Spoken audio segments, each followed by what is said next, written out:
Hello students, मैं श्री दीपचंद चौधरी महाविद्यालय ललितपुर से आज मैं आपको होम साइंस के सेकंड सेमेस्टर के फर्स्ट पार्ट क्लॉथिंग कंस्ट्रक्शन में जो आपका सेकंड यूनिट है जिसमें आपको प्रॉपर्टीज पढ़नी है, तो उनमें मैंने आपको cotton linen and silk wool plus rayon में मैंने आपको करवा दी हैं, जिसमें कुपरा अमोनिया विस्कस नाइट्रोसेल्युलोज ये सभी आपकी जो प्रॉपर्टीज़ हैं इनकी मैंने कंप्लीट करा दी हैं। प्लस इनमें मैन्युफैक्चरर्स, इनकी हिस्ट्री, इनका उत्पादन प्रक्रिया, जितनी भी सारी चीज़ें थी वो चीज़ें आपकी कंप्लीट हो चुकी हैं। इसी में अगर आप बात करते हैं हम सिंथेटिक फाइबर की, सिंथेटिक फाइबर जिन्हें हम रासायनिक रेशों के नाम से जानते हैं, और ये जो रासायनिक रेशे हैं ये सभी रसायनों द्वारा तैयार किए जाते हैं। और इन रासायनिक रेशों की बात करें, जो सिंथेटिक फाइबर होते हैं उनमें जो नायलॉन होता है, नायलॉन जो वस्त्र है या नायलॉन की जो कहा जाए ग्रेड है वो सबसे पहले आती है, जिसमें आपको नायलॉन का मैं मैन्युफैक्चर बताऊंगी कि इनको नायलॉन जो फाइबर होता है उसका उत्पादन किस तरीके से किया जाता है। और ये जो थर्मोप्लास्टिक फाइबर्स होते हैं इसके बारे में भी मैं आपको क्लियरली जो सिंथेटिक फाइबर है मैं बताऊंगी।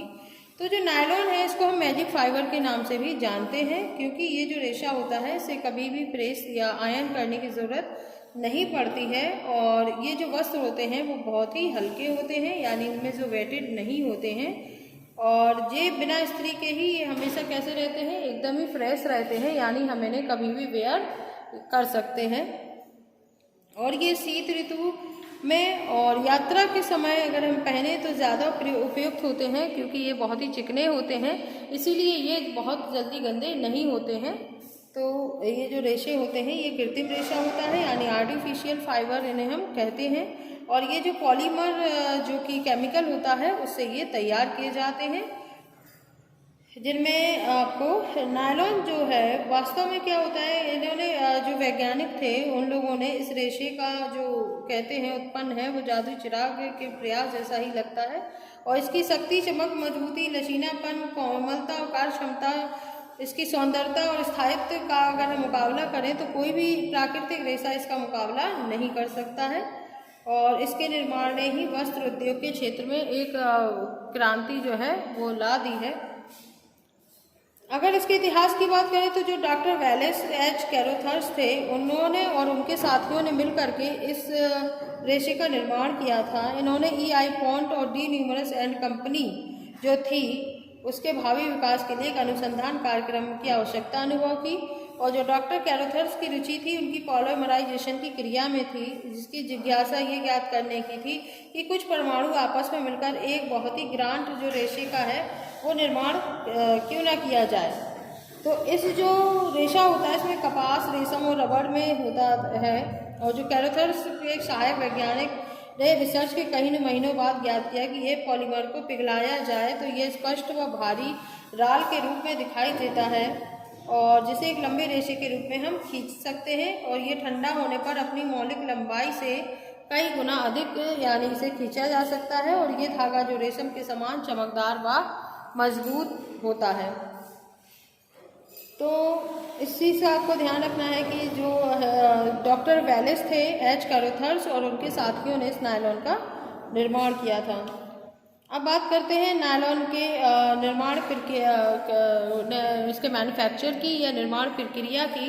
तो इसकी जो प्रोसेस है जिसमें सबसे पहले आती है आपकी पॉलीमराइजेशन प्रोसेस, जिसे हम कहते हैं पॉलीमराइजेशन प्रक्रिया भी कहते हैं।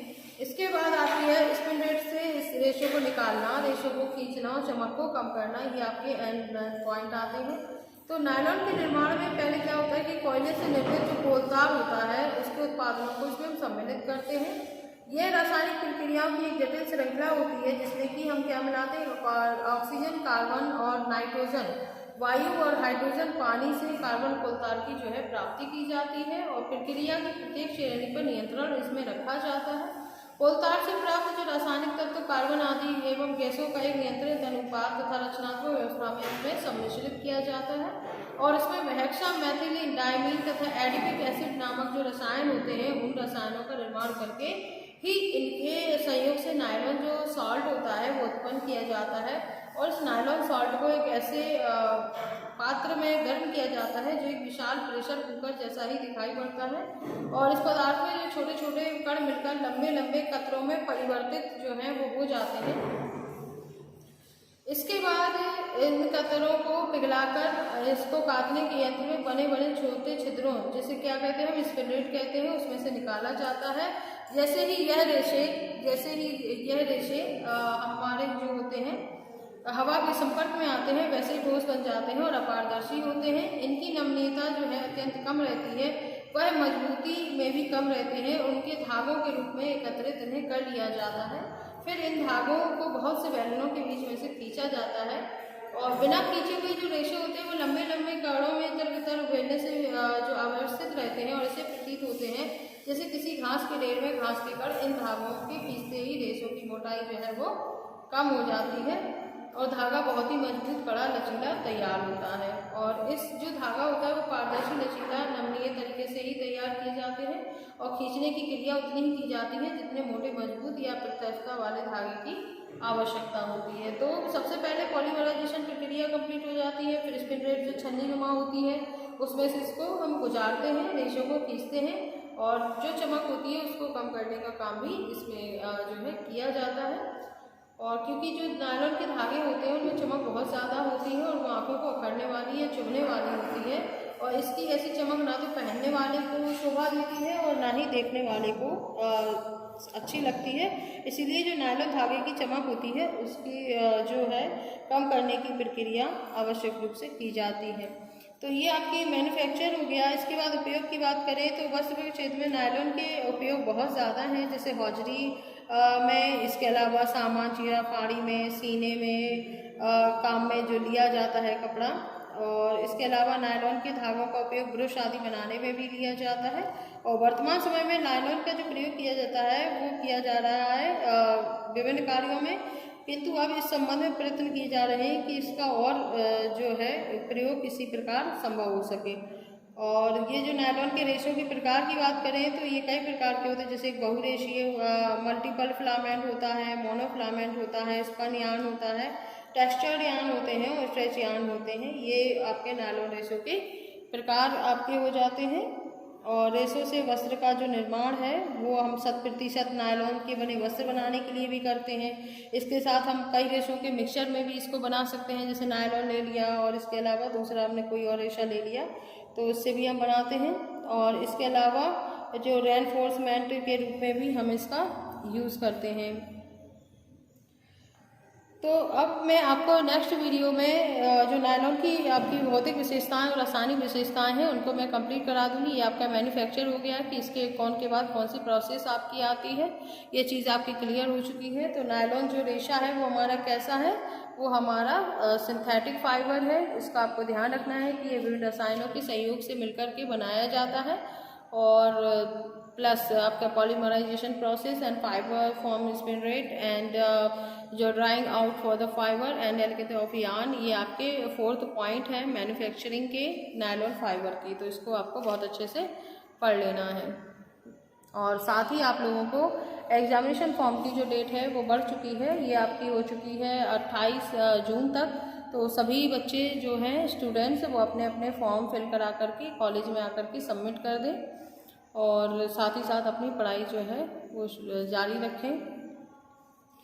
और इसके साथ ही मैं आपको सिंथेटिक फाइबर में जो आपका नायलॉन है उसमें मैंने आपको इसका मैन्युफैक्चर कंप्लीट ही करा दिया है और आपको टाइप्स भी बता दिए हैं कि नायलॉन जो रेशे होते हैं वो कितने टाइप्स के होते हैं और रेशों से वस्त्र का निर्माण है वो किस तरीके से किया जाता है। अब नायलॉन की जो आपकी फिजिकल प्रॉपर्टीज़ हैं जिसमें मैं आपको कंपोजिशन हो गया, इस पर हीट का क्या इफेक्ट पड़ेगा, इसका जो इसकी रचना है वो कैसी रहेगी, इस पर मॉइस्चर का क्या प्रभाव पड़ता है, हीट का क्या पड़ता है, गर्मी का, ज्वलनशीलता का क्या प्रभाव होता है, इसकी ड्यूरेबिलिटी क्या होती है और इसके अलावा इस पर घर्षण का, संकुचन का और कीड़े वगैरह का क्या इफेक्ट पड़ता है, पसीने के प्रति इसकी क्या प्रतिरोधक क्षमता है। सफाई की बात करें तो इसकी धुलाई सफाई किस तरीके की होती है, और विद्युत संवाहकता की बात करें तो इसकी कैसी होती है। तो लगभग पॉइंट सभी में सेम ही होते हैं, चाहे आपके विशेषताओं में भौतिक विशेषताओं की बात करें तो ये लगभग सभी में सेम पॉइंट होते हैं। बस इनमें आपको ये याद रखना होता है कि जैसे घर्षण है, अगर घर्षण के प्रति पूछी जा रही है कि इसका क्या इफेक्ट है, तो आपको पता होना चाहिए कि रेयॉन को अगर हम रगड़ें तो इस पर क्या प्रभाव पड़ेगा, और अगर हम नायलॉन को रगड़ते हैं तो क्या प्रभाव पड़ेगा। तो लगभग जो जैसे कंपोजिशन हो गया, तो ये पॉइंट आपको सभी में मिलेगा, क्योंकि संगठन किसी न किसी मेल से ही तो बनता है, कोई भी चीज़ बनती है। तो संगठन हो गया और बाकी इसका जो भी प्रभाव है वो सभी मिलते जुलते होते हैं। तो आप एक याद करेंगे तो सारी चीज़ें सेम टू सेम आपको लगेंगी। बस आपको याद रखना है कि कौन का क्या प्रभाव पड़ता है। धन्यवाद।